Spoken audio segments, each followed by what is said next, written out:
All right, this appears to be working. I am a little blurry on this camera, though. Good old phone camera. Looks a little odd with my time lapse backdrop.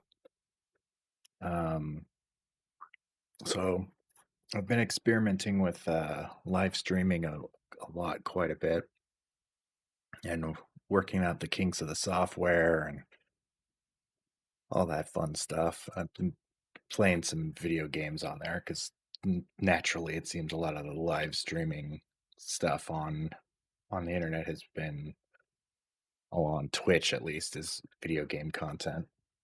But I've been a little skeptical about the ability of my computer to be able to edit live photos after my last attempt or edit photos live because it was just chugging away. My CPU was maxed out and the frame rate dropped like crazy. But I happened to build a new computer last week, which I think is powerful enough to handle streaming and photo editing at the same time. We will see.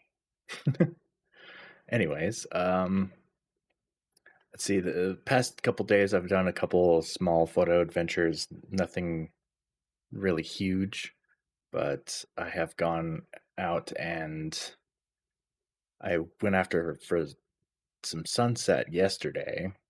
I climbed the side of a really steep hill at Picture Rocks Road. It was it was kind of scary after a bit, because I kept slipping. I basically slid down the side. Luckily, I didn't injure myself. Um, but I think I got a couple good images to edit from there. And tonight, uh, I went out to the park right by my house and was playing with my 4-year-old son. But I set up my camera on the other side of the park to shoot a time lapse of the sunset, which is just good practice. Even if it doesn't happen, it doesn't happen. But um, the color really quite came out tonight for sunset. So I'm excited to try and edit together this time lapse. I mean, this is an all new computer, so I don't quite have everything installed yet. I think I have all my settings possible restored from Lightroom. Aside from watermarking, I'm going to have to do some work to get that back in. Um, but yeah, uh, I recorded a couple clips while I was up on that mountain on Picture Rocks. So essentially, my idea of doing possible editing live streams is to show a lot more behind the scenes of photography work, maybe be able to, show people what all the work that goes behind a lot of the photos, because editing them is probably about, I'd say, half the work. I mean, granted, with landscape, waiting is probably the biggest. Like this time lapse here behind me, I drove up to Phoenix just for this time lapse for 2 hours. Went into the desert and set up my shots, and I was there for, I don't know, 3 or 4 hours, then drove another 2 hours back home. It's just a journey to get photos. Wow, I should probably go for a mo. I mean, this is one of my favorite time lapses I've ever shot behind me, but it is so sharp in comparison to my webcam right now that I should probably go for more of like a bokeh background or something, because the sharpness just makes this look weird. Anyways, see, we got about 3 viewers right now on Facebook. I don't know what Twitch is up to. I'll check Twitch. So I'm multi-streaming right now, and broadcasting to two places at once, which is all good and fun. Let's see what's got one So feel free to post any comments or ask any questions because I have comments up. And with the nature of live things, people will drop in and drop out. So I should probably do reminders every once in a while. Just say hi if you don't feel shy. Let's see. I won't get the numbers on Twitch. Anyways, so I have a couple clips to share from behind the scenes on the shots of picture rocks before getting into editing them. And I will cut to them now. It's uh, probably about a minute or so. And see you after the clip. A bit winded, but I've been climbing this hill here, almost to the top. I'm at the top of Picture Rocks Road. That's my car right down there. I'll flip this around for the other side. It's a pretty view. Here's my setup for this shot. Sunset's almost here. My footing is a little bit odd though. I'm just leaning on these rocks. And that is very steep and slippery. A lot of loose rocks. Kind of a bad idea. So I found a better composition spot. This is where I was sitting right over there earlier. But if I pull back a little bit, I found a more stable rock right here that I'm sitting on. It's pretty big. Bags up against it. There's my car way down there. And hoping the sunset color pops. Sunset was technically over about 10 minutes ago. I'm hoping for some good color in here, and if so, I'll get some car trails down there. Here's hoping. Doesn't look like the sunset's showing up today, but I might go for some car trails.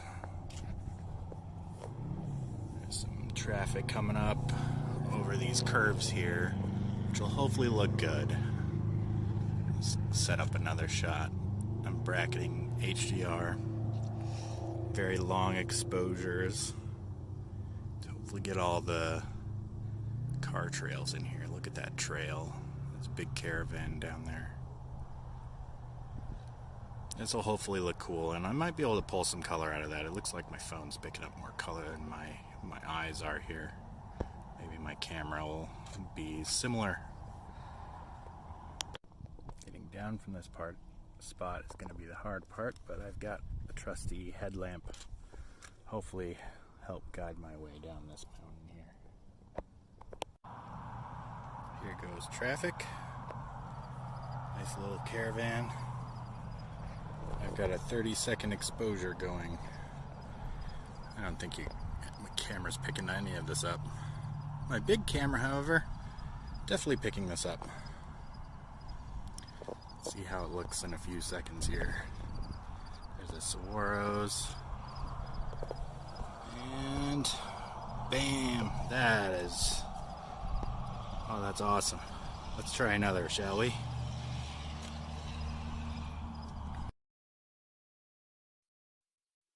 So that is the clips I recorded out there on the hill. Hopefully those at least somewhat entertaining there.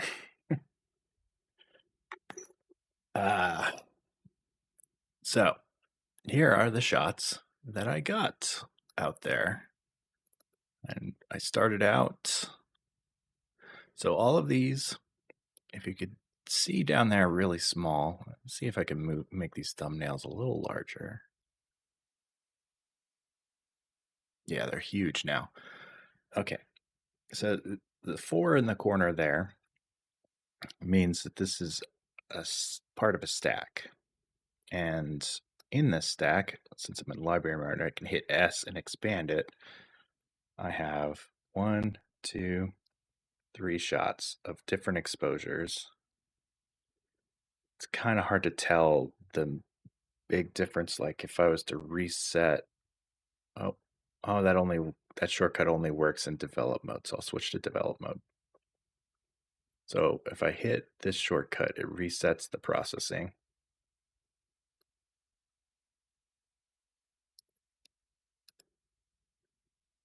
Maybe not that big of a difference, but essentially this first shot here is 2 stops higher than this shot, and this shot right here is 2 stops lower than this shot, or maybe it's just 1 stop. I think that's the setting I had. And then all 3 of these are combined together. I've gone through and done this already.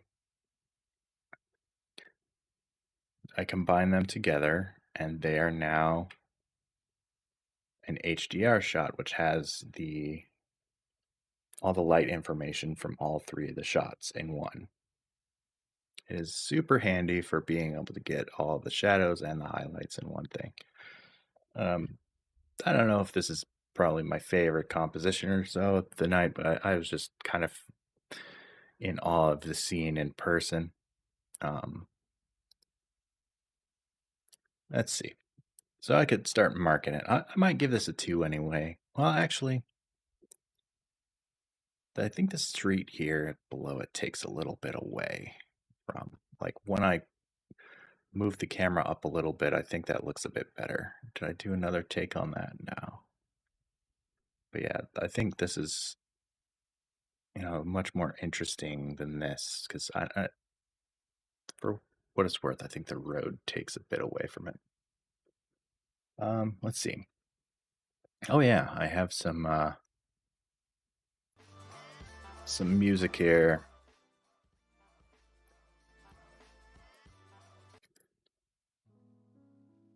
There, something a little calmer. I found a stream safe music. Oh, it shows the chat, the link in the chat over here on the screen. Let's see.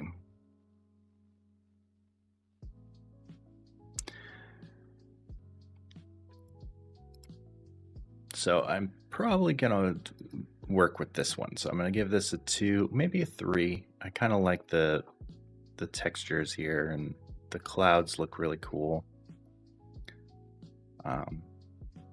My rating system, I usually, when I'm culling and going through photos initially, I'll give them a 1 or a 2. I'll go as high as a 3 sometimes if I want to edit that first, probably. Let's see. No comments yet. Feel free to chat. I'll say hi. Let's see. There's my car way down there. I've already climbed a little bit of this mountain here. It hadn't quite got too scary yet, though. I'm gonna give that a 2. Ooh, I like this one, but I think I'm not sure if that's the cloud there or like an HDR. Yeah, there's some blending errors between the images. So I'm gonna unstack this. I'm gonna delete this one. And then Control H to bring the raw HDR preview up. So a lot of the times I'll do Control Shift H, but in this case, Control Shift H will skip this dialog and just make an HDR right for me. But in this case, I want to not have this red bit in here. So I'm going to take the deghosting out for this image.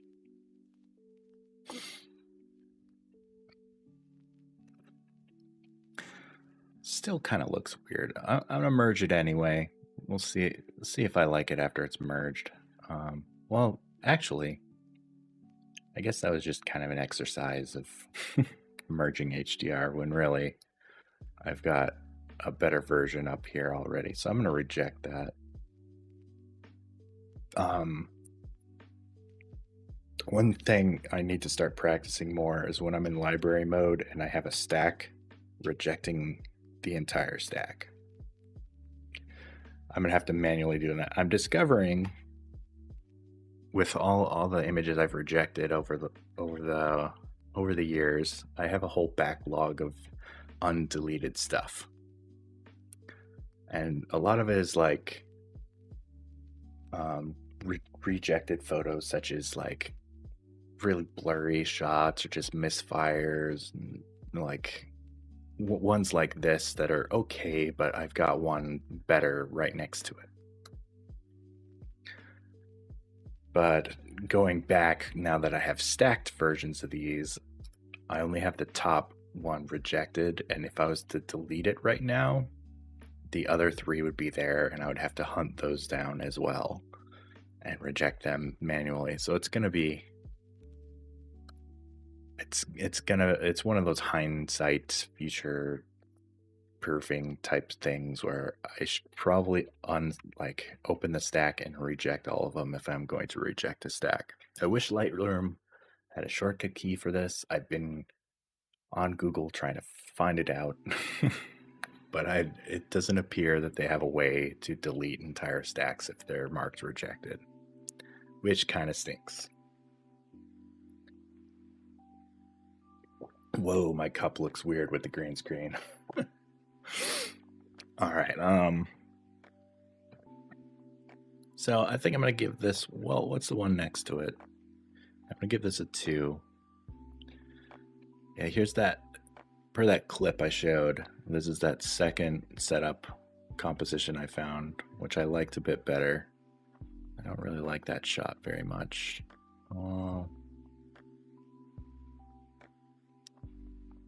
Let's see where this goes.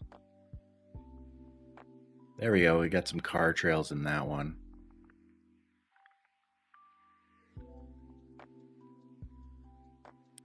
Some car trails in that one. Okay, it's getting a little bit better in the car trails now.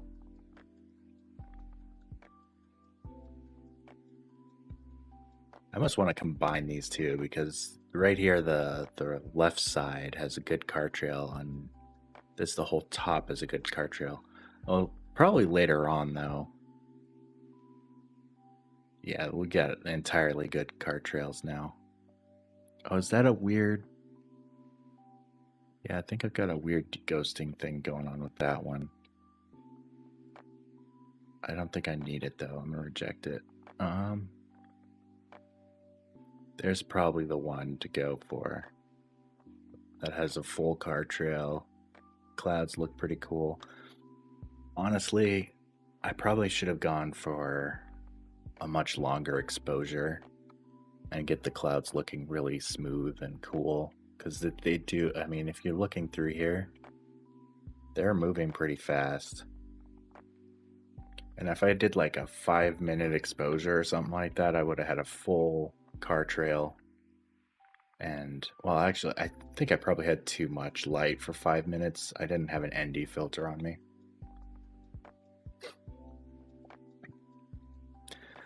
But, you know,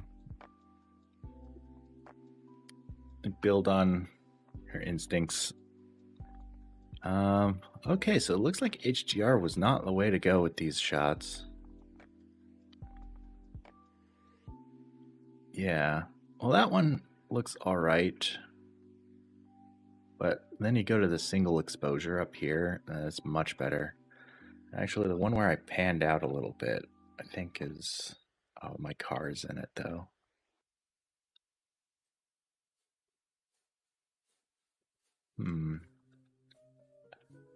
I do kind of like it a bit better.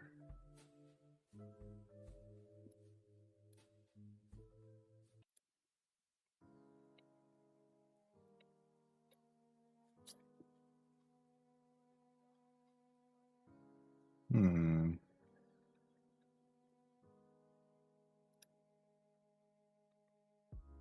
You know what, I'm gonna adjust this chat thing on the fly here.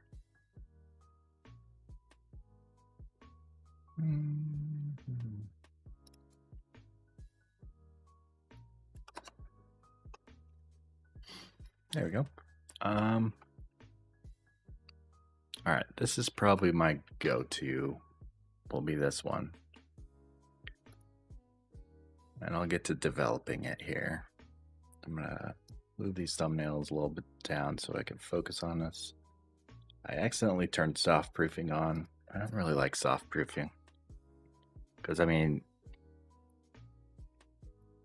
you have a full history accessible when you're editing images in Lightroom. All right, so where to begin? All right, it looks like I got this a little off level. Let's see what auto does. Oh, what really? Yes.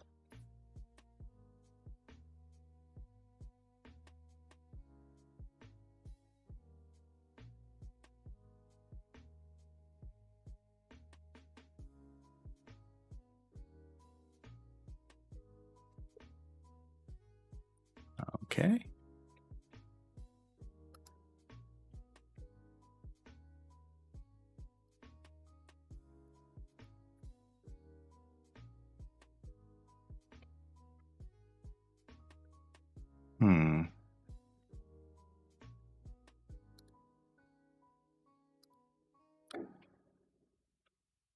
Well, looks like something has come up and I gotta get going.